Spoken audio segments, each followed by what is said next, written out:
Hello friends, welcome to my channel Biotech Guru, and today we are going to study a very important topic, that is hybridization.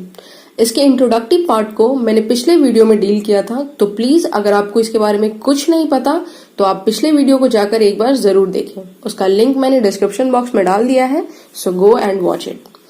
इस video में हम पूरी बात hybridisation की ही करने वाले हैं। हाइब्रिडाइजेशन होता क्या है, उसके टाइप्स कितने हैं, ऑर्बिटल्स के हम डिफरेंट शेप देखेंगे, उसके इंटरमिक्सिंग को देखेंगे, डिफरेंट कंपाउंड के स्ट्रक्चर्स को डील करेंगे, and last we will solve lots of question related to hybridisation. तो प्लीज स्टार्टिंग से लेके लास्ट तक इस वीडियो को देखिए ताकि कोई भी कंफ्यूजन आगे चल के ना आपको हो। तो चलिए स्टार्ट करते हैं इस वीडियो को विथ 2 क्वेश्चन। फर्स्ट, किसी भी थ्योरी को समझने के लिए अगर आप 2 क्वेश्चन करते हो, पहला कि वाई, कोई भी थ्योरी लाया क्यों गया, और दूसरा हाउ, कैसे, उसमें काम कैसे किया गया। ठीक है, तो हम हाइब्रिडाइजेशन में भी बिल्कुल यही दोनों क्वेश्चंस को लगाने वाले हैं। पहला कि हाइब्रिडाइजेशन को क्यों लाया गया, why scientist arise this thought, hybridisation को क्यों सोचा उन्होंने, आखिर क्या प्रॉब्लम्स हो रही थी। तो इस क्वेश्चन का आंसर ढूंढने के लिए हमें एक छोटा सा थ्योरी समझना होगा। एक साइंटिस्ट थे लिनियस पॉलिंग, उन्होंने एक बहुत ही बढ़िया थ्योरी दिया था जिसका नाम था वैलेंस बॉन्ड थ्योरी। सो वैलेंस बॉन्ड थ्योरी ये क्या कहता है, it state that covalent bond is formed between 2 atoms by overlapping of half-filled valence atomic orbits of each atom containing one unpaired electron। इसका सीधा मतलब ये था, इन्होंने लिनियस साहब ने कहा कि कोई भी 2 एटम कोवेलेंट बॉन्ड तभी बना सकते हैं जब उनके आउटर मोस्ट ऑर्बिटल में अनपेयर्ड इलेक्ट्रॉन होंगे। मतलब जितने अनपेयर्ड इलेक्ट्रॉन होंगे उतने कोवेलेंट बॉन्ड वो बना सकते हैं। ठीक है, इन्होंने लिनियस पॉलिंग ने क्या कहा कि covalent bond is formed between 2 atom, 2 atom के बीच में कोवेलेंट बॉन्ड तभी बन सकता है जब atomic orbital of each atom contain 1 unpaired electron. अगर अनपेयर्ड इलेक्ट्रॉन नहीं है तो बॉन्ड नहीं बनेगा। ठीक है, इसका कुछ एग्जाम्पल से हम समझने की कोशिश करते हैं कि एक्चुअली में ये थ्योरी क्या था। तो सबसे पहले हम एक एलिमेंट लेते हैं, हाइड्रोजन। ठीक है, ये एक एटम है हाइड्रोजन, इसका एटॉमिक नंबर होता है 1। अगर हम इसका इलेक्ट्रॉनिक कॉन्फ़िगरेशन लिखें तो क्या लिख सकते हैं, 1s1। इसका एक इलेक्ट्रॉन फर्स्ट s ऑर्बिटल में है। ठीक है, अगर हम इसका इस तरह से ऑर्बिटल स्ट्रक्चर देखें तो किस तरह से होगा, s का एक बॉक्स बनता है, सबको पता है, ये 10th में पढ़ा था हमने कि s का 1 होता है, p का 3 बॉक्स होते हैं इस तरह से, d के 5 होते हैं। ठीक है, तो इसका एक s था तो हमने एक इलेक्ट्रॉन s ऑर्बिटल में डाल दिया। ठीक है, तो जैसा कि इन्होंने कहा था कि जितने अनपेयर्ड इलेक्ट्रॉन होंगे उतने ही बॉन्ड बना सकता है ये। तो अगर हम हाइड्रोजन की बात करें तो हाइड्रोजन के कुछ अगर कंपाउंड्स देखे जाएं जैसे कि HCl हो गए, H2O हो गए, तो इसमें हम देख रहे हैं कि एक हाइड्रोजन है, इसका एक इलेक्ट्रॉन क्या था, अनपेयर्ड था, तो इसने एक बॉन्ड बनाया है किसके साथ, क्लोरीन के साथ। उसी तरह से यहाँ ऑक्सीजन है, तो ऑक्सीजन को कितने बॉन्ड्स चाहिए बनाने के लिए, 2 बॉन्ड्स चाहिए, तो इसने अपने 2 एटम को बुला लिया, क्योंकि इसके पास तो एक हाइड्रोजन के पास एक ही अनपेयर्ड था ना, और बनाने 2 है यहाँ, तो इसलिए इसने 2 को बुला लिया। ठीक है, तो ये तो बिल्कुल सही इन्होंने बोला था। ठीक है, सेकेंड एग्जाम्पल देखते हैं किसका, हीलियम का। इसका कितना होता है एटॉमिक नंबर, एटॉमिक नंबर 2 होता है इसका। तो इसका अगर इलेक्ट्रॉनिक कॉन्फ़िगरेशन की बात करें तो क्या हो जाएगा, 1s2। ऑर्बिटल स्ट्रक्चर की बात करें तो क्या हो जाएगा, 1s में 2 इलेक्ट्रॉन्स को हम यहाँ पे शो करेंगे। अब देखो यहाँ पे ये 2 इलेक्ट्रॉन है, मतलब ये पूरी तरह से s ऑर्बिटल को स्टेबल होने के लिए कितना इलेक्ट्रॉन चाहिए, 2 चाहिए। p ऑर्बिटल को कितना चाहिए, 6 चाहिए। तो ये तो ऑलरेडी क्या हो गया है, बिल्कुल स्टेबल है। और एज वी नो कि हीलियम कोई भी बॉन्ड किसी के साथ नहीं बनाता है, क्योंकि इसके पास कोई भी अनपेयर्ड इलेक्ट्रॉन नहीं होते हैं और ये इनर्ट होता है। तो इस केस में भी बिल्कुल सही था वैलेंस बॉन्ड थ्योरी, है ना। अब थर्ड देखते हैं, हम थोड़ा ऑक्सीजन को देख लेते हैं। तो इसका एटॉमिक नंबर होता है कितना, 8, और इसका इलेक्ट्रॉनिक कॉन्फ़िगरेशन देखें तो क्या हो जाएगा 1s2 2s2 2p4, क्योंकि इसके 8 इलेक्ट्रॉन थे तो 2 इलेक्ट्रॉन s में गए, फिर 2 इलेक्ट्रॉन 2s में गए और फिर 4 इलेक्ट्रॉन हमारे किस में गए 2p में चले गए। अब अगर इसका ऑर्बिटल कॉन्फ़िगरेशन देखें हम तो कैसा बनेगा 1s में 2 इलेक्ट्रॉन है, 2s में 2 इलेक्ट्रॉन है और 2p में 4 इलेक्ट्रॉन है, 1 2 3 और 4 इलेक्ट्रॉन है। ठीक है, तो अब यहाँ पे देखो इसमें कितने हैं हमारे पास लोन पेयर, देख लो यहाँ पे कितने हैं अनपेयर्ड 2 हैं, तो इसने 2 बॉन्ड बना रखे हैं इसके साथ। ठीक है, समझ में आ रही है बात। चलो अब हम देखते हैं एक नेक्स्ट एग्जांपल देख लेते हैं, मतलब इस केस में भी हमारा सही था।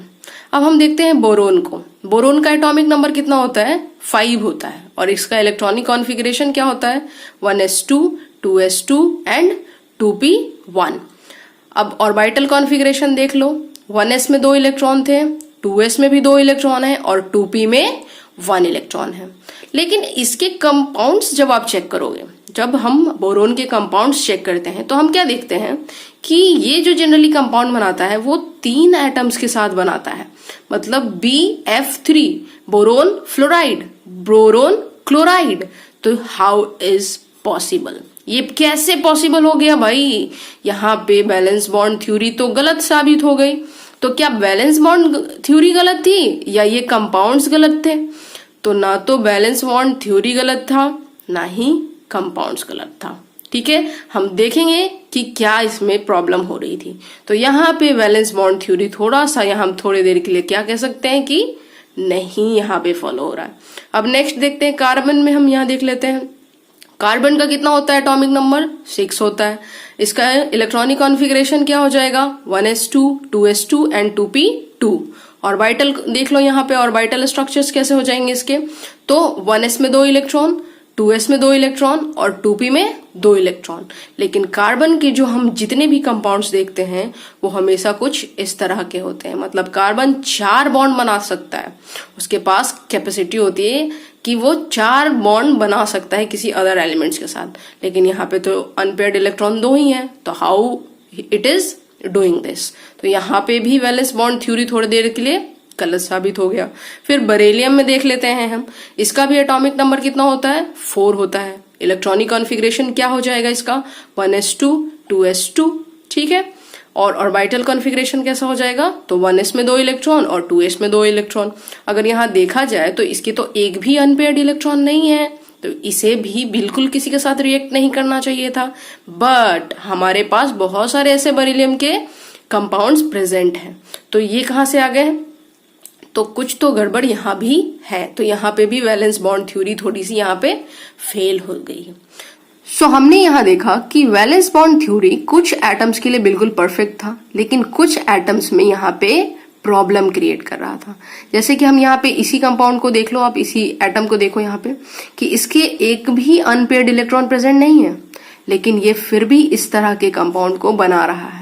मतलब कहने का क्या है, अगर आप इस ध्यान से देखो इस कंपाउंड को, तो यहाँ पे 2 क्लोरीन है, मतलब बेरिलियम यहाँ पे कितने बॉन्ड्स बना रहा होगा 2 बॉन्ड्स बना रहा है ये।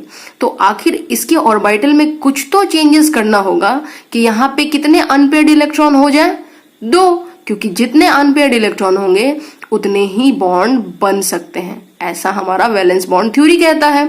तो चलिए इस चीज को हम यहाँ पे समझते हैं। ये जो ऑर्बिटल कॉन्फ़िगरेशन है वो कैसा ऑर्बिटल कॉन्फ़िगरेशन है, तो वो ग्राउंड स्टेट का है। मतलब ग्राउंड स्टेट में कुछ भी हो जाए ये इस तरह का कंपाउंड तो बना ही नहीं सकता है, क्योंकि इसके पास एक भी अनपेयर्ड इलेक्ट्रॉन प्रेजेंट नहीं है। तो हम इसका एक्साइटेड स्टेट देखते हैं। एक्साइटेड स्टेट में क्या होता है कि आपका जो 1s का जो इलेक्ट्रॉन है वो बिल्कुल वैसे का वैसा रहता है, और जो 2s का इलेक्ट्रॉन है यहां से एक इलेक्ट्रॉन शिफ्ट होके कहां चला जाता है 2p ऑर्बिटल में चला जाता है। अगर ग्राउंड स्टेट में देखो तो बिल्कुल p ऑर्बिटल बिल्कुल खाली था, कुछ भी नहीं था यहाँ पे, और अगर एक्साइटेड स्टेट में देखो तो अपने 2s के इलेक्ट्रॉन ने एक इलेक्ट्रॉन को कहां पे ट्रांसफर कर दिया 2p के ऑर्बिटल में, है ना। तो अब आप काउंट कर सकते हो, यहाँ पे देखो 1 और 2 इलेक्ट्रॉन यहाँ पे हमें मिल गए। अब हम बॉन्ड की बात करते हैं। अगर बॉन्ड बना है, मतलब बेरिलियम ने 2 बॉन्ड बनाए हैं क्लोरीन के साथ, 2 क्लोरीन है, एक यहाँ एक यहाँ, तो ध्यान से देखो, हम जहां तक जानते हैं कि बरेलियम क्लोराइड में जो बॉन्ड्स होते हैं वो बिल्कुल इक्वल एनर्जी के होते हैं। लेकिन अगर हम यहाँ पे ध्यान से तुम देखोगे तो ये एक जो इलेक्ट्रॉन है वो 2s का है। तो हो सकता है कि ये 2s वाला इलेक्ट्रॉन इस क्लोरीन के साथ बॉन्ड कर रहा हो और एक इलेक्ट्रॉन 2p का है और वो इसके साथ बॉन्ड कर रहा हो। तो यहाँ पे तो एनर्जी का क्या हो गया, बिल्कुल डिफरेंस हो गया, क्योंकि 2s की एनर्जी 2p की एनर्जी से क्या होती है, कम होती है। तो हाउ इज इट पॉसिबल? तो ये पॉसिबल यहाँ पे भी नहीं हो रहा था। तो इस केस में एक हमारा जो मेन टॉपिक है वो क्या, हाइब्रिडाइजेशन। यहाँ पे हाइब्रिडाइजेशन का यूज हुआ। लोगों ने देखा, जो साइंटिस्ट हमारे थे उन्होंने देखा कि ये पॉसिबल नहीं है। अगर 2s है और 2p है और इसका कंपाउंड जब हम देखते हैं तो वो बिल्कुल इक्वल एनर्जी वाला कंपाउंड होता है। तो आखिर यहाँ पे क्या प्रोसेस हो रहा है, ये सब क्या हो रहा है? तो उन्होंने समझाया कि यहाँ पे एक्चुअली में 2s और 2p की बात नहीं हो रही है, यहाँ पे इन दोनों के इंटरमिक्सिंग की बात हो रही है। मतलब s ऑर्बिटल और p ऑर्बिटल एक इंटरमिक्स करके एक न्यू ऑर्बिटल बना देते हैं जिसकी एनर्जी लेवल क्या होती है, बिल्कुल इक्वल होती है। ठीक है, और उसको हम बोलते हैं हाइब्रिडाइज्ड स्टेट, जिसमें एक s था और एक p था ना हमारा, एक s और एक p था और ये क्या बन गया, sp। ठीक है, और ये sp बन गया। इसमें बताओ परसेंटेज की बात करें तो कितना होगा, एक s था और एक p था तो 50% s है इसमें और 50% p है। ठीक है, कोई यहां तक प्रॉब्लम नहीं होनी चाहिए मेरे ख्याल से। अब छोटा सा एक चीज देख लो, यहाँ पे s ऑर्बिटल की अगर शेप की बात करें, हम s ऑर्बिटल की शेप की बात करें तो वो कैसा होता है, वो सर्कुलर होता है, इस तरह का होता है। ठीक है, s ऑर्बिटल का शेप कैसा होता है, सर्कुलर होता है, इस तरह का। और p ऑर्बिटल की शेप की बात करें तो कैसा होता है, p ऑर्बिटल का शेप डम्बल शेप होता है। कैसा होता है, डम्बल शेप, जो कि इस तरीके का दिखता है। ठीक है, अब हम यहाँ देख रहे हैं कि s और p को क्या करवाना है, हमें इंटरमिक्स करवाना है, मतलब कि दोनों को हाइब्रिडाइज करा देना है। ठीक है, तो देखो s orbital plus p orbital तो कुछ इस तरह का बनेगा, है ना, कुछ इस तरह का।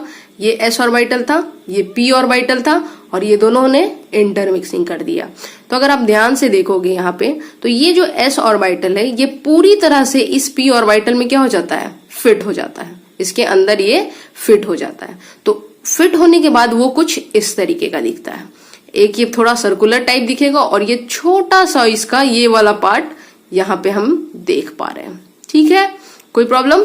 तो आप बताओ यहाँ पे टोटल कितने ऑर्बिटल्स थे, दो ना, एक s और एक p के लिए था। तो इस यहाँ पे जो हाइब्रिड ऑर्बिटल बने होंगे वो भी कितने बने होंगे, जाहिर सी बात है दो बने होंगे। तो एक बना और दो बना। तो sp में मैंने कितने देखे, यहाँ पे हमने दो ऑर्बिटल बने। अब ये जो दोनों ऑर्बिटल हैं वो आपस में क्या होंगे, हम अलग अलग तो नहीं दिखा सकते हैं ना हम, तो इसको एक में दिखाना होगा। तो वो कुछ इस तरह का दिखेगा। ये जो एक था हमारे पास, इसको हमने ये वाले को यहाँ उठाकर रख दिया तो कुछ इस तरह का शेप बनेगा। दिख रहा है आपको, यहाँ पे हमारा ये फर्स्ट था ऑर्बिटल, ये वाला फर्स्ट ऑर्बिटल था और फिर ये सेकेंड ऑर्बिटल हमारा। ठीक है, इसमें भी एक अनपेयर्ड है और एक अनपेयर्ड है। ठीक, कोई प्रॉब्लम? तो ये क्या हो गया, sp हाइब्रिडाइज्ड ऑर्बिटल ऑफ बरेलियम। ये कुछ इस तरह का शेप दिखेगा। मतलब ये जो हमारा प्रॉब्लम हो रहा था कि हमारा जो अनपेयर्ड इलेक्ट्रॉन नहीं था फिर भी बॉन्ड्स बन रहे थे, तो वो प्रॉब्लम यहाँ पे सॉल्व हो रहा है। अब हम थोड़ा क्लोरीन का देख लेते हैं। तो जब आप क्लोरीन का देखोगे तो क्लोरीन का क्या होता है भाई, तो ये 17 होता है इसका एटॉमिक नंबर। इलेक्ट्रॉनिक कॉन्फ़िगरेशन इसका क्या होता है, 1s2 2s2 2p6 3s2 3p5। मतलब इसके 3s2 में 2 इलेक्ट्रॉन होते हैं और 3p5 में 5 इलेक्ट्रॉन होते हैं, जिसमें से 2, अगर px की बात करें तो 2 इलेक्ट्रॉन इसमें पहले से फिल होता है, y की बात करें तो इसमें भी 2 होता है और इसमें सिर्फ एक ही अनपेयर्ड इलेक्ट्रॉन होता है। इसकी वजह से एक बॉन्ड बनाता है क्लोरीन। ठीक है, तो इसका अगर स्ट्रक्चर आप देखोगे तो किस तरह से बनेगा, देखो यहाँ पे इस तरह का कुछ स्ट्रक्चर बनेगा। क्यों? क्योंकि यहाँ पे px py और pz बनेगा। यहाँ देखो, और अब ये सोच रहे होगे कि ये क्या फ्लावर जैसा बना दिया, ये फ्लावर नहीं है, ये डम्बल शेप है। ठीक है, एक x ऑर्बिटल का है, एक y ऑर्बिटल का है और एक z ऑर्बिटल का है। आप खुद से बना के देखना, कुछ इसी टाइप का बनेगा। ठीक है, ये फ्लावर नहीं है। ठीक है, तो ये एक डंबल हो गया, ये दूसरा डंबल हो गया और ये तीसरा डंबल हो गया।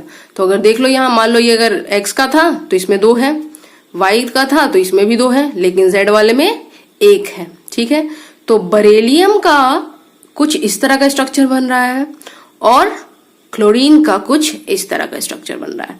अब हमें तो कंपाउंड बनाना था ना, क्या कंपाउंड था? BeCl2। तो इसको अब हम 2 क्लोरीन के साथ क्या कर देंगे? रिएक्शन कराएंगे, तो कुछ इस तरह का बनेगा। देखो, है ना, यहाँ पे हमारा बरेलियम है और यहाँ पे हमारा क्लोरीन, एक क्लोरीन, और यहाँ पे हमारा दूसरा क्लोरीन। अब यहाँ पे देखो Z वाले के साथ ये करेगा, है ना, Z वाले के साथ बॉन्ड बनाएगा क्योंकि इसका Z वाला ही खाली था। इस साइड भी Z वाले के साथ ही बॉन्ड बनाएगा। ठीक है, अब यहाँ पे ध्यान से देखिए, ये जो बॉन्ड बन रहा है दोनों के बीच में, इन दोनों बॉन्ड के बीच में कितना एंगल बन रहा है? यहाँ पे देखो कितना एंगल बन रहा है, तो 180 डिग्री बन रहा है। ठीक है, तो हमने यहाँ पे देखा कि ये क्या है, ये जो पूरा स्ट्रक्चर है वो किसका स्ट्रक्चर है? अगर बात की जाए तो ये पूरा स्ट्रक्चर आपका बरेलियम क्लोराइड का स्ट्रक्चर है। ठीक, तो अब इस पूरे को हम एक थोड़ा सा समराइज यहाँ करते हैं कि बरेलियम क्लोराइड में अगर बात करें तो कौन सा हाइब्रिडाइजेशन होता है? sp हाइब्रिडाइजेशन होता है। अब जिस फिगर में देख रहे हो यहाँ पे तीनों एटम बिल्कुल लीनियर एक लाइन में एग्जिस्ट कर रहे हैं, तो इसलिए हम इसका शेप कैसा बताएंगे? लीनियर शेप बताएंगे।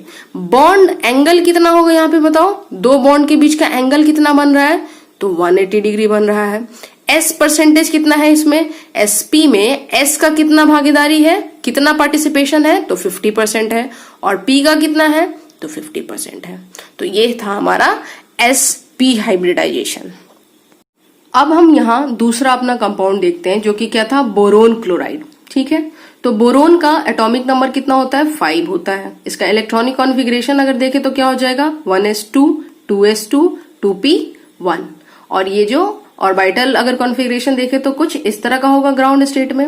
अब ये कंपाउंड बना रहा है किस तरह का? देख लो, बोरोन जो है वो 3 क्लोरीन एटम के साथ रिएक्ट कर रहा है ना, मतलब यहाँ पे 3 अनपेयर्ड इलेक्ट्रॉन होंगे तभी तो वो 3 बना रहा है। लेकिन अगर हम ग्राउंड स्टेट की ऑर्बिटल कॉन्फ़िगरेशन को देखें तो यहाँ पे तो एक ही इलेक्ट्रॉन है जो कि अनपेयर्ड है, तो इसके भी एक्साइटेड स्टेट में हमें देखना पड़ेगा कि क्या हो रहा है। तो हमने अभी पिछले भी डिस्कस किया था कि एक्साइटेड स्टेट में क्या होता है, जो लास्ट ऑर्बिटल होते हैं उसके पहले वाला ऑर्बिटल अपने इलेक्ट्रॉन को नेक्स्ट ऑर्बिटल में ट्रांसफर करता है। तो यहाँ पे भी 2s से एक इलेक्ट्रॉन क्या हो गया? 2p में चला गया। ठीक है, अब इसके आप फिर से देखो, इसके स्ट्रक्चर को देखोगे, किसके? BCl3 के स्ट्रक्चर को देखोगे तो कुछ इस तरह का स्ट्रक्चर बनता है। अब हर एक यहाँ पे देखो, एक इलेक्ट्रॉन देख रहे हो, एक इलेक्ट्रॉन 2s का है ना, मान लो इस क्लोरीन में 2s वाले के साथ रिएक्ट किया होगा और बाकी जो 2 हैं वो 2p वाले के साथ बॉन्ड बना लिए होंगे।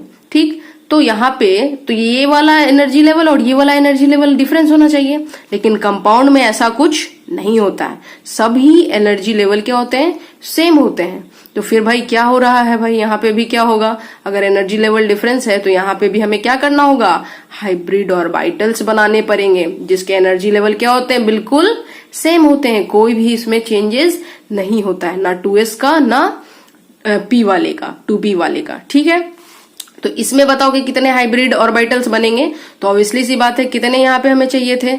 एक s के लिए और 2 p के लिए, तो इसका कुछ इस तरह का बनेगा। ठीक है, मतलब एक s और 2 p।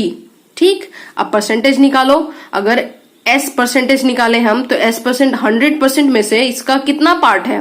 तो एक पार्ट है, तो एक पार्ट का परसेंटेज आपका 33.3% होगा s का। और अगर 100 में से 33.3 आप माइनस कर दोगे तो p का निकल जाएगा कितना? 66.7% निकल जाएगा।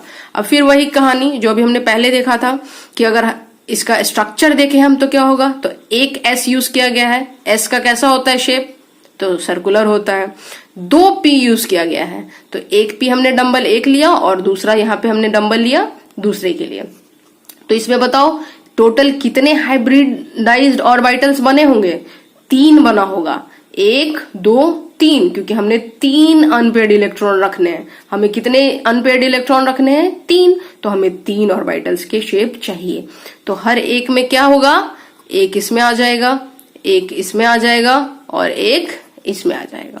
ठीक है, तो इस तरह का देखो अरेंज हो गया, बिल्कुल इस तरह का अरेंज हुआ। ये तीनों कुछ इस तरह का अरेंज होगा, एक 2 3। मतलब ये जो बोरोन है, बोरोन का जो ऑर्बिटल जो है वो किस तरह से अरेंज होता है? वो ट्राइगोनल शेप में अरेंज होता है। कैसा होता है? ट्राइगोनल शेप में अरेंज होता है। तो ये जो आपका ये स्ट्रक्चर दिख रहा है, ये क्या है हमारा structure? sp2 hybridised orbital of boron है यहाँ पे। ठीक, और किसके साथ रिएक्ट कर रहा था? तो क्लोरीन के साथ। तो अभी हमने क्लोरीन का देखा था कि वो उसका कैसा शेप बन रहा था। तो क्लोरीन का कुछ इस फ्लावर टाइप में शेप बन रहा था। और यहाँ पे कितने क्लोरीन रिएक्ट कर रहे हैं? तो 3 क्लोरीन, एक ब्रोमीन के साथ 3 क्लोरीन यहाँ ऐड हो रहा है। ठीक है, अब ध्यान से देखो, ये जो बॉन्ड है और ये जो बॉन्ड है, इसके बीच का अगर एंगल आप फाइंड करोगे तो कितना निकलेगा? 120 डिग्री। इस बॉन्ड के और इस बॉन्ड के बीच में भी एंगल जो निकालोगे कितना होगा? 120 डिग्री। और इस बॉन्ड के और इस बॉन्ड के भी एंगल के बीच में निकालोगे कितना एंगल होगा? तो 120 डिग्री। हो गया यहाँ पे बिल्कुल सब सेम। जो हम हाइब्रिडाइज करने के बाद जो हमारा प्रॉब्लम हो रहा था कि एस वाला कम था, एनर्जी लेवल उसका कम था, पी वाले का ज्यादा था, ये यहाँ पे प्रॉब्लम सॉल्व हो गया। तो ओवरऑल हम देखें BCl3 के बारे में, तो क्या देख रहे हैं हम कि इसका हाइब्रिडाइजेशन कैसा है? sp2 हाइब्रिडाइजेशन है। स्ट्रक्चर कैसा है? इस तरह के स्ट्रक्चर को हम क्या बोलते हैं? Trigonal planar. क्या बोलते हैं? Trigonal planar. और बॉन्ड एंगल बोला तो कितना होगा? बॉन्ड एंगल कितना हो जाएगा? 120 डिग्री। बॉन्ड एंगल कितना हो जाएगा? 120 डिग्री। अब बात आती है S परसेंटेज की। तो अभी बताया मैंने कि अगर sp2 है तो कितना, S का अगर आप परसेंटेज निकालोगे तो कितना हो जाएगा? 33.3। और 100 में से अगर S का आप माइनस कर दो तो वो P का निकल जाएगा, दैट इज 66.7। ठीक है, तो ये था हमारा sp2 हाइब्रिडाइजेशन। अब आते हैं हम अपने इस कंपाउंड पे, CH4 पे आते हैं। तो कार्बन का एटॉमिक नंबर कितना होता है? 6 होता है। और इसका इलेक्ट्रॉनिक कॉन्फ़िगरेशन की बात करें तो क्या हो जाएगा? बोलो, 1s2, 2s2 एंड 2p2 हो जाएगा। यहाँ पे क्या हो जाएगा? 2p2 हो जाएगा।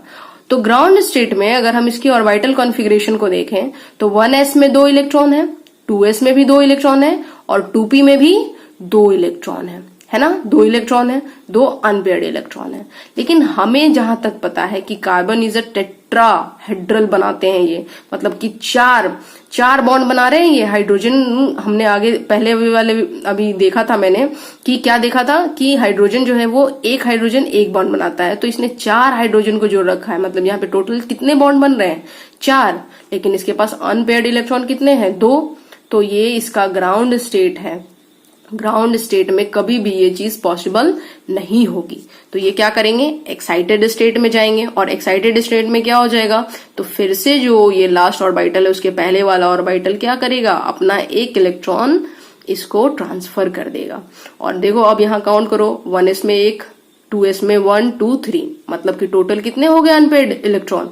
2 हो गए, सॉरी 4 हो गए। तो अब ये पॉसिबल हो सकता है कि ये हाइड्रोजन 4 हाइड्रोजन के साथ ये बॉन्ड बना सके। अब इसका आप शेप देखोगे कुछ तो इस तरह का कुछ फिगर बनेगा। मतलब एक कार्बन जो है वो 4 हाइड्रोजन को इस तरह से बॉन्ड बनाएगा। फिर वही प्रॉब्लम आ रही है हमारे साथ कि एक इलेक्ट्रॉन जो है वो क्या है? 2s का है और 3 इलेक्ट्रॉन्स जो है वो हमारे p ऑर्बिटल का है। तो फिर से वो एनर्जी लेवल वाली प्रॉब्लम जो अभी पीछे हमने देखा है ना। तो इस चीज को भी सॉल्व करने के लिए क्या आया? फिर से हाइब्रिडाइज्ड ऑर्बिटल हमें बनाना पड़ेगा। और इस बार कितने अनपेयर्ड इलेक्ट्रॉन है? तो 4 है। तो इस बार कितने बनाने पड़ेंगे ऑर्बिटल्स? 4 बनाने पड़ेंगे। और अब देखो यहाँ पे एक s है और टोटल कितने p हैं? तो 3 है। तो इसका हाइब्रिडाइज्ड ऑर्बिटल का नाम क्या दोगे? sp3 दोगे। ठीक है, अब देखो इसका परसेंटेज की बात कर ले तो यहाँ s का परसेंटेज कितना होगा? 4 में से 4 ऑर्बिटल में से कितना परसेंट है s? तो 1 है, मतलब 25% है। और 100 में से 25 माइनस कर दोगे तो p का निकल जाएगा, दैट इज 75, है ना। शेप पे आ जाओ, एस का कैसा शेप होगा, सर्कुलर शेप होगा। वाई में 3 हमें इस बार लेने हैं, कितने लेने हैं, 3। तो एक वाई का हो गया, ये दूसरा वाई का हो गया और ये तीसरा वाई का हो गया। अब इन सब के साथ क्या होगा, इंटरमिक्सिंग होगा ना, हाइब्रिडाइज बनेगा। तो यहाँ पे टोटल 4 हाइब्रिडाइज ऑर्बिटल बनेंगे और वो चारों कैसे फॉर्म में अरेंज होंगे, इस तरह के फॉर्म में अरेंज होंगे। किस तरह के, इस तरह के फॉर्म में। और देखो इस तरह के फॉर्म में अरेंज हो गए sp3 hybridise orbital of carbon. और एक इस स्ट्रक्चर को क्या बोलते हैं हम, टेट्राहेड्रल बोलते हैं। क्या बोलेंगे, टेट्राहेड्रल। अब तो कार्बन हमारा किसके साथ रिएक्ट कर रहा था, हाइड्रोजन के साथ रिएक्ट कर रहा था। तो हाइड्रोजन का एटॉमिक नंबर कितना होता है, 1 होता है। हाइड्रोजन का इलेक्ट्रॉनिक कॉन्फ़िगरेशन क्या हो जाएगा, 1s1 हो जाएगा। ऑर्बिटल कॉन्फ़िगरेशन 1s1 में कितना हो जाएगा, 1 इलेक्ट्रॉन होगा। ठीक है, अब s ऑर्बिटल है तो इसका शेप कैसा होगा, सर्कुलर शेप होगा।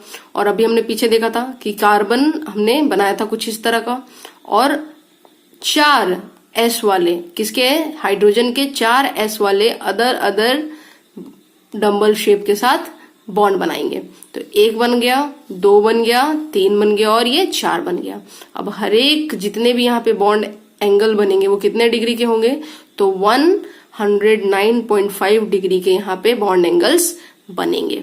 ठीक है, अब ओवरऑल देखा जाए कि CH4 का क्या क्या चीज हमें प्रेजेंट होता है, तो देखोगे कि हाइब्रिडाइजेशन कैसा होता है, sp3 होता है। जो ये शेप है वो शेप कैसा होगा sp3 हाइब्रिडाइजेशन का, तो टेट्राहेड्रल हो जाएगा। बॉन्ड एंगल्स कितने होंगे, तो 109.5 होगा। ठीक है, इतने डिग्री का बॉन्ड एंगल्स बनेगा। और s परसेंटेज कितना होगा, तो 25 होगा, क्योंकि 4 बॉन्ड है उसमें एक है हमारा क्या, s, तो 25 होगा। और यहाँ पे 100 में से 25 माइनस करोगे तो p परसेंटेज निकल जाएगा, दैट इज 75। तो ओवरऑल हाइब्रिडाइजेशन के बारे में जो जो चीजें जाननी थी आपको वो मैंने इसमें डिस्कस कर दी है। अब हम देखते हैं कि किसी भी मॉलिक्यूल में किसी भी एक पर्टिकुलर अगर आपको एटम दे दे और बोले कि उसका हाइब्रिडाइजेशन आप फाइंड कीजिए कि वहां उसका हाइब्रिडाइजेशन क्या है, तो उसको हम कैसे देख सकते हैं। तो बहुत ही सिंपल है, बहुत ही इजीली आप फाइंड कर सकते हो। ठीक है, बस आपको उसमें 2 चीज की जरूरत होगी। पहला, number of atom attach to target atom. जिस एटम का आपको हाइब्रिडाइजेशन फाइंड करना है, जैसे एक एग्जांपल हम लेते हैं कि मान लो कि आपको CH4 का ही निकालना है, तो CH4 में आपको क्वेश्चन में पर्टिकुलर कोई एक एटम देगा। जैसे हो सकता है कि कार्बन का ही दे दे कि कार्बन एटम का हाइब्रिडाइजेशन फाइंड करो, या हो सकता है कि बोल दे कि किसी एक हाइड्रोजन, 4 हाइड्रोजन है यहाँ पे, तो किसी एक हाइड्रोजन का बोल दे कि हाइड्रोजन का फाइंड करो। ठीक है, तो कोई भी टारगेट एटम्स हो सकते हैं वहां पे। तो आपको क्या करना है, 2 स्टेप है इसके। पहला स्टेप क्या है आपका भाई, तो पहला स्टेप में आपको क्या करना है, नंबर ऑफ एटम काउंट करने हैं। उस टारगेट एटम में कितने नंबर ऑफ एटम अटैच हैं ये आपको काउंट करना है। दूसरा क्या करना है, number of lone pair of target atom, और टारगेट एटम पे कितने लोन पेयर हैं वो आपको बताना है, कैलकुलेट करना है। तो अगर आपको हाइब्रिडाइजेशन फाइंड करना है, तो उसका फॉर्मूला अगर बनाना चाहें तो कैसे बना सकते हैं, number of atom attached plus lone pair. अगर जितना नंबर ऑफ एटम प्रेजेंट है उस कंपाउंड में और लोन पेयर, उसको ऐड कर दो आप, और उसका जो रिजल्ट आएगा वो हर एक हाइब्रिडाइजेशन को रिप्रेजेंट कर रहा होगा। जैसे अगर नंबर ऑफ जो यहाँ पे रिजल्ट है वो कितना आया, 2 आया, तो उसमें किसका हाइब्रिडाइजेशन होगा, वहां पे sp होगा। क्यों, क्योंकि 2 बता रहा है ना, 2 ऑर्बिटल है, तो एक s होगा, एक p होगा। 3 अगर आ गया तो एक s होगा, 2 p होगा, मतलब sp2 होगा। अगर 4 आ गया तो एक s होगा, 3 p होगा और sp3 हो जाएगा। 5 आ गया तो बताओ, तो एक s होगा और p तो 3 ही हो सकता है। 4 कभी सुना है p, नहीं, 3 ही होता है उसमें, तो sp3 और एक उसके बाद d आ जाएगा। अगर 6 हुआ तो sp3d2 होगा। ठीक, अगर 7 हुआ तो sp3d3 हो जाएगा। ठीक है, तो इस तरीके से आप हाइब्रिडाइजेशन फाइंड कर सकते हो। बस एक छोटा सा और आपको अगर हाइब्रिडाइजेशन फाइंड करना है तो ध्यान देना होगा क्या, कि आपको टारगेट एटम का वैलेंस इलेक्ट्रॉन पता होना चाहिए, क्योंकि अगर आपको वैलेंस इलेक्ट्रॉन नहीं पता है तो ना तो आप लोन पेयर वहां पे फाइंड नहीं कर पाओगे। तो थोड़ा सा आप पीरियोडिक टेबल एक बार जरूर देख लेना। तो चलो यहाँ पे हम कुछ अब क्वेश्चंस बनाते हैं ताकि आपको बहुत ही अच्छे से क्लियर हो जाए। जैसा कि मैंने बोला था कि मैं क्वेश्चन सॉल्व करके बताऊंगी, तो इसको हम डील करते हैं। तो सबसे पहला एग्जांपल हम लेते हैं कि एक कम आपको दे दिया H2O और आपको बोला है कि चलो इसका हाइब्रिडाइजेशन बताओ H2O का। ठीक है, तो बेसिकली जो सेंटर एटम होते हैं हाइब्रिडाइजेशन उसी को फाइंड करने का हमें मिलता है क्वेश्चंस में। तो यहाँ पे जो सेंटर एटम है वो हमारा ऑक्सीजन है। ठीक है, तो ऑक्सीजन का अगर बात करें तो ऑक्सीजन का यहाँ पे हाइब्रिडाइजेशन कितना होगा बताओ। तो अभी मैंने बताया क्या करो सबसे पहले तो कि जो सेंटर एटम से कितने नंबर ऑफ एटम अटैच है बताओ यहाँ पे। तो 2 हाइड्रोजन अटैच है, तो मैंने यहाँ पे लिख लिया कि 2 हाइड्रोजन अटैच है। ठीक, अब हमें क्या फाइंड करना था, लोन पेयर है ना। तो लोन पेयर कैसे फाइंड करोगे भाई, तो लोन पेयर फाइंड करने का ये तरीका होता है। देखो इसके किस ग्रुप का है ये, ऑक्सीजन जो है हमारा 16 ग्रुप का है, तो इसका वैलेंस इलेक्ट्रॉन कितना होगा 6, वैलेंस इलेक्ट्रॉन 6। अगर 16 ग्रुप का है तो वैलेंस इलेक्ट्रॉन कितना होगा 6। उसमें से इसने 2 इलेक्ट्रॉन किसके लिए यूज कर लिया है, बॉन्डिंग के लिए यूज कर लिया है। इसने 2 हाइड्रोजन एटम के साथ बॉन्ड बनाया है, मतलब कि 6 वैलेंस इलेक्ट्रॉन में से 2 बॉन्ड के लिए यूज कर लिया। तो अभी बचा हुआ कितना है, 4 बचा हुआ है, मतलब 4 बचा हुआ है। तो लोन पेयर हमें निकालना है। तो अगर 4 इलेक्ट्रॉन है तो लोन पेयर कितने होंगे, एक पेयर में 2 इलेक्ट्रॉन, तो 2 पेयर में 4 इलेक्ट्रॉन, तो मतलब लोन पेयर इसके पास कितना होगा, 2 लोन पेयर होगा। 2 एटम अटैच था, 2 लोन पेयर आया, मतलब टोटल रिजल्ट कितना आया मेरे पास 4। और 4 का हाइब्रिडाइजेशन हमने अभी यहाँ पे देखा था क्या है, sp3।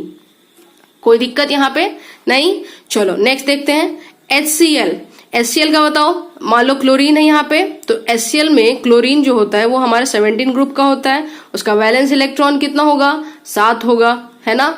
उसमें से 1 इलेक्ट्रॉन इसने बॉन्डिंग के लिए यूज कर लिया, तो टोटल कितने बच गए, 6 बच गए। अब 6 इलेक्ट्रॉन हैं तो लोन पेयर इसके कितने होंगे, 3 लोन पेयर होंगे।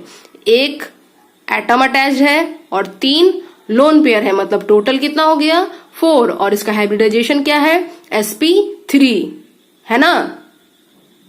बस यहीं पे फंस गए, है ना। अब बताती हूं, बहुत सारे बच्चे यहाँ पे थोड़ा सा डिस्ट्रैक्ट हो रहे थे, इसलिए मैंने ये क्वेश्चन बीच में डाला है। बच्चों अब बताओ हम हाइब्रिडाइजेशन किसका निकालते हैं, कोवेलेंट बॉन्ड का। स्टार्टिंग में ही बताया, बिल्कुल वैलेंस बॉन्ड थ्योरी स्टार्ट करने से पहले ही बताया था कि जो हाइब्रिडाइजेशन होता है वो कोवेलेंट बॉन्ड का निकलता है। और आप यहां ध्यान से देखो कि HCl एक आयोनिक कंपाउंड है। आराम से यहाँ हाइड्रोजन क्या होगा, एक एटम अपना एक इलेक्ट्रॉन इसको डोनेट कर देगा और ये एक्सेप्ट कर लेगा। तो क्या ये पॉसिबल है, ये जो मैंने यहाँ पे बनाया है क्या ये पॉसिबल है, नहीं। और आप मेरे साथ हाँ हाँ हाँ हाँ जी यस यस करते करते बढ़ते चले गए। बस मैं यहाँ पे कंसंट्रेशन बनाने के लिए ये क्वेश्चन बीच में मैंने डाला था, ताकि आप फिर से वापस बैक टू वीडियो आ जाओ।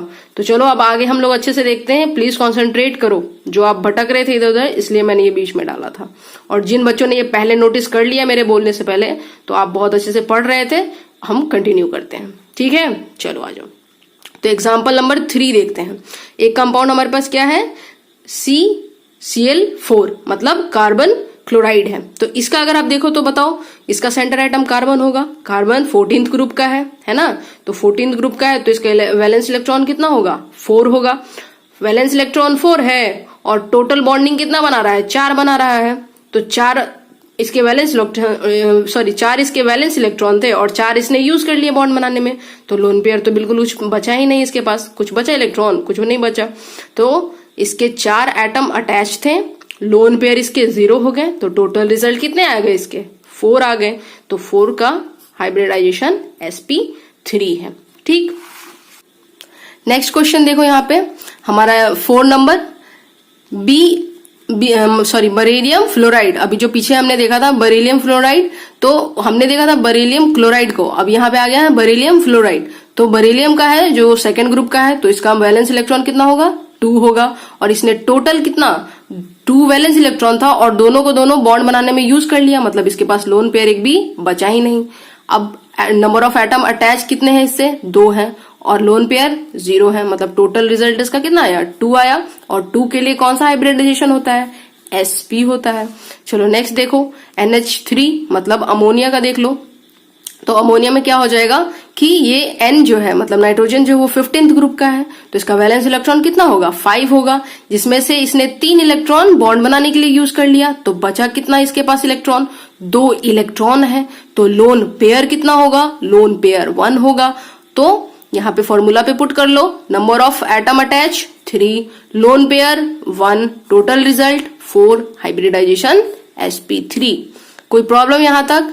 चलो नेक्स्ट देखते हैं, Xe4 मतलब जेनन फ्लोराइड है। तो जेनन फ्लोराइड का क्या होगा, जो जेनन होता है वो 18th ग्रुप का मेंबर का एटम होता है, तो 18th ग्रुप का है, तो मतलब इसके वैलेंस इलेक्ट्रॉन कितने होंगे 8 होंगे, और उसमें से इसने 4 बॉन्ड बनाने के लिए यूज कर लिए, 8 इलेक्ट्रॉन से 4 बॉन्ड बना लिया, तो बचा इसके पास कितना 4, तो लोन पेयर इसके कितने हो जाएंगे, 4 इलेक्ट्रॉन है, तो लोन पेयर कितने होंगे 2 होंगे लोन पेयर। ठीक है, तो आप फॉर्मूला पे पुट कर देते हैं, number of atom attach 4, lone pair 2, total result 6, और 6 के लिए क्या हमारा आ रहा था sp3d2 आ रहा था। ठीक है, नेक्स्ट देखो, जेनन ऑक्साइड मतलब जेनन है और 3 ऑक्सीजन यहाँ पे जुटा हुआ है। तो अभी देखा हमने कि जेनन 18th ग्रुप का है, वैलेंस इलेक्ट्रॉन 8 होता है।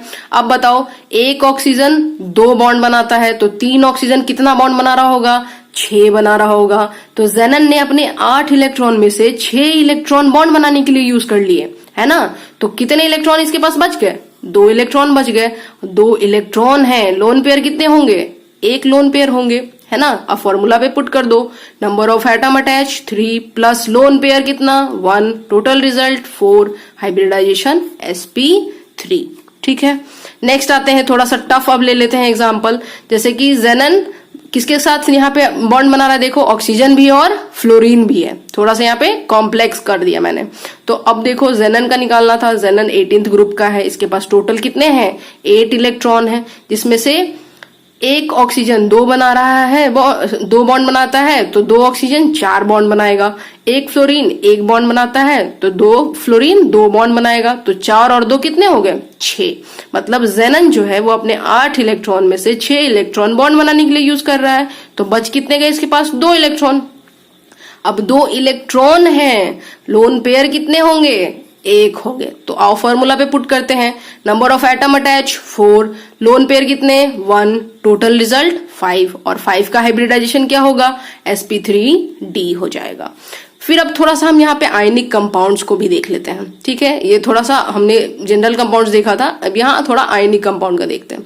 तो यहाँ पे देखो, जो यहाँ पे सल्फर का निकालना है, ठीक है, तो सल्फर हमारा किस ग्रुप का होता है 16 ग्रुप का, वैलेंस इलेक्ट्रॉन कितने होंगे इसके 6 होंगे। अब ध्यान देना यहाँ पे थोड़ा, वैलेंस इलेक्ट्रॉन सल्फर के 6 है, लेकिन इस पूरे कंपाउंड पे 2 इलेक्ट्रॉन एक्स्ट्रा है, मतलब सल्फर ने 2 इलेक्ट्रॉन इसके जितने ओरिजिनल हैं उससे 2 इलेक्ट्रॉन क्या किया इसने ज्यादा ले लिया है, तो वो 2 इलेक्ट्रॉन भी तो ऐड हो जाएगा, माइनस है मतलब इलेक्ट्रॉन्स बढ़े हुए हैं, और प्लस होता है मतलब इलेक्ट्रॉन निकल गए उस कंपाउंड से, माइनस का मतलब उस कंपाउंड पे इलेक्ट्रॉन आए हैं कहीं से, और प्लस का मतलब इलेक्ट्रॉन बाहर चले गए।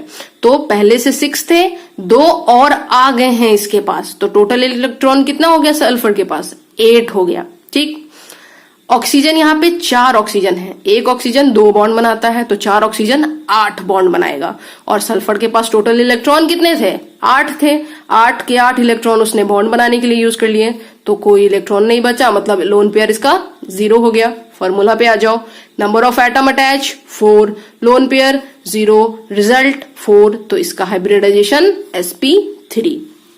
अब आओ यहाँ पे, ये आओ H का और ऑक्सीजन का। तो ऑक्सीजन का हमें पता है कि क्या होगा 16 ग्रुप का है, वैलेंस इलेक्ट्रॉन कितने होते हैं 6 होता है। ठीक है, और 6 ध्यान दो, 6 में से एक प्लस है, मतलब कि इस कंपाउंड से एक इलेक्ट्रॉन क्या किया गया है निकाल दिया गया है, तो 6 टोटल था और एक उसमें से बाहर चला गया, तो अब ऑक्सीजन के पास कितने हैं इलेक्ट्रॉन तो 5 है।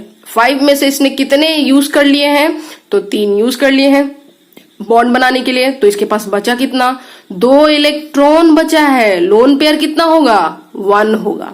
ठीक है, तो फॉर्मूला पे पुट कर देते हैं, number of atom attach 3, number of loan pair 1, total 4, इसका हाइब्रिडाइजेशन sp3।